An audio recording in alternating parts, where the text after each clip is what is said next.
अस्सलामु अलैकुम वरहमतुल्लाहि वबरकातुहू। मोहतरम सामईन, आज हम जानेंगे पारे 10 के बारे में। पारे 10 के दो हिस्से हैं, सूरह अनफाल का बकिया हिस्सा, सूरह तौबा का इब्तिदाई हिस्सा। 10वें पारे का आगाज़ सूरह अनफाल के बकिया हिस्से से होता है। इसके शुरू में माल गनीमत की तकसीम का जिक्र है कि इस माल में अल्लाह और उसके रसूल का 5वां हिस्सा है।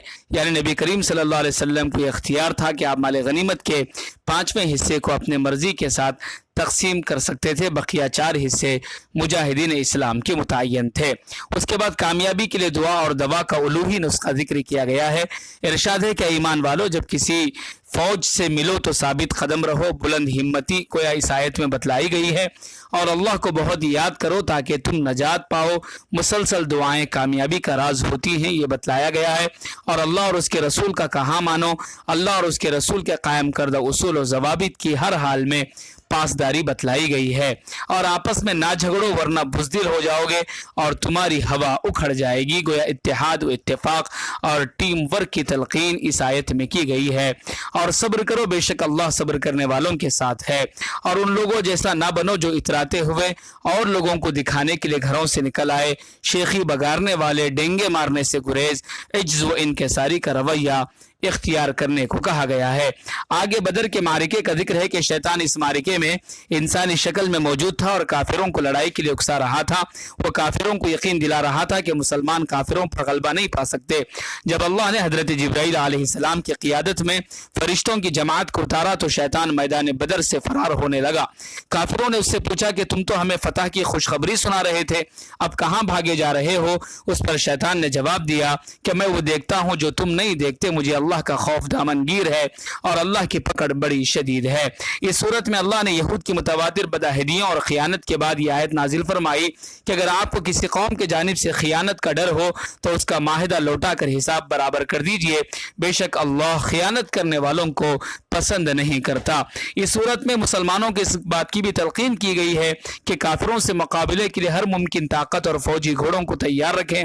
इस तैयारी की वजह से अल्लाह के दुश्मन और मुसलमानों के दुश्मन मरऊब होंगे।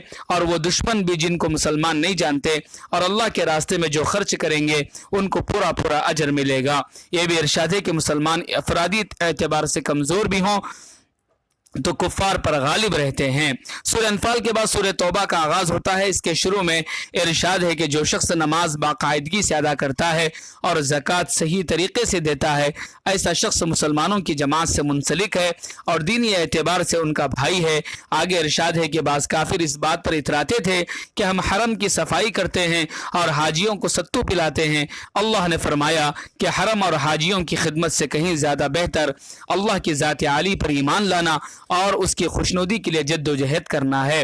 मुसलमानों को तंबीह करते हुए इरशाद है कि अगर तुम्हारे बाप, तुम्हारे बेटे, तुम्हारे भाई, तुम्हारी बीवियां, तुम्हारे कबीले, तुम्हारे माल जो तुम इकट्ठा करते हो, तुम्हारी तिजारत जिसके नुकसान से तुम डरते हो और घर जिनमें रहना तुम्हें पसंद है, तुमको अल्लाह और उसके रसूल के रास्ते में किए जाने वाले जद्दोजहद से ज़्यादा पसंद है, तो इंतज़ार करो, अल्लाह का अजाब नहीं आ जाता।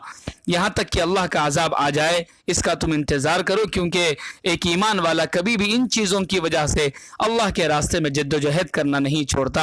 आगे हुनैन के मारिके का जिक्र है कि मुसलमानों का हमेशा ये तर्ज अमल रहा कि वो क़िल्लत वसाइल और अफरादी क़ुव्वत में कमी के बावजूद अल्लाह और उसके रसूल के हुक्म पर साबित कदम और अल्लाह के गैबी नुसरत व हिमायत के तलबगार रहे।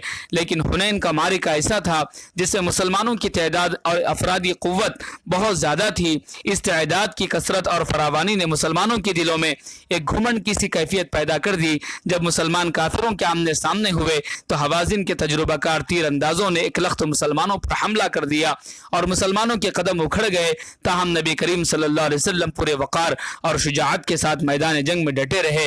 आपकी इस्तिकामत की वजह से मुसलमान भी दोबारा हौसले में आ गए और खुदा से मदद तलब की। खुदा ने मुसलमानों को कुफ्फार पर गलबा अता फरमाया और मुसलमानों के दिलों में यह बात रासिख हो गई कि जंगों में फतह वसाइल की कसरत और फरावानी से नहीं बल्कि अल्लाह के हुक्म से होती है।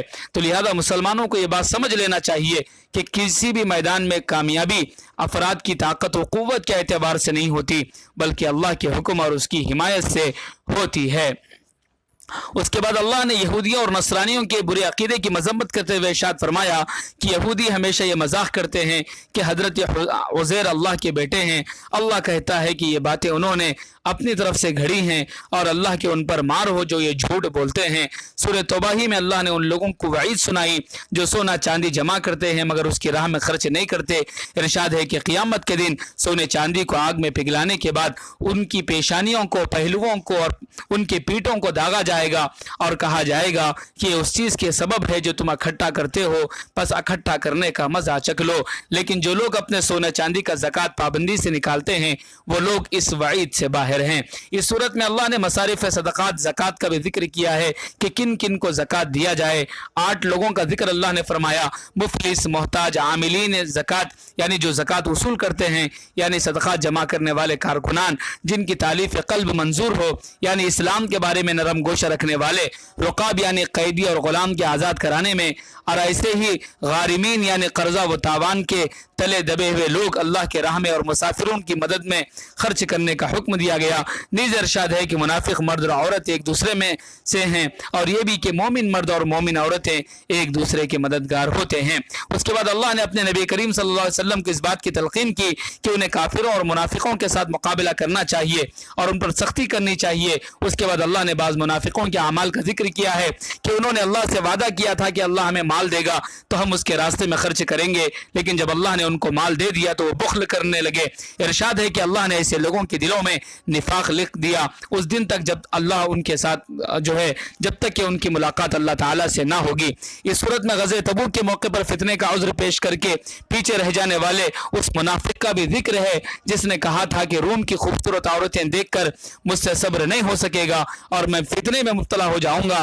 رسول کریم صلی اللہ علیہ وسلم نے اس کو رکنے کی اجازت تو دے دی، لیکن اللہ تعالیٰ نے واضح کر دیا کہ در حقیقت یہ بہانہ بنا کر پیچھے رہنے والے لوگ فتنے کا شکار ہو چکے ہیں اور اللہ نے جہنم کو منکروں کے لیے تیار کر رکھا ہے۔